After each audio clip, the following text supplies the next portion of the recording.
How to fix iPhone camera if inverted. Hey everyone, welcome back to the channel. In this video I will guide you on how you can fix iPhone's camera if inverted, so make sure to watch the video till the end. The issue here is quite simple. If I basically open the iPhone camera app and then I switch to the front camera, right here, let's say I place my fingers on the right hand side after I click a photo, what happens is you can see it is still on the left hand side or the right hand side, but this is not the accurate side because it is still showing opposite. So what if I want to mirror front camera and then flip it to the other side?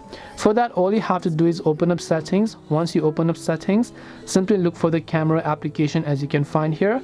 As you look for the camera app, you will be able to see all this where you can see mirror front camera.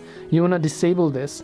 Once you disable this, next time whenever you take a photo, which my fingers is on the right hand side here, but on the real photo, as you can see, when I load this up, it will appear in the next side. So the previous one just appeared on the right side, but the other one has been actually flipped to the other side.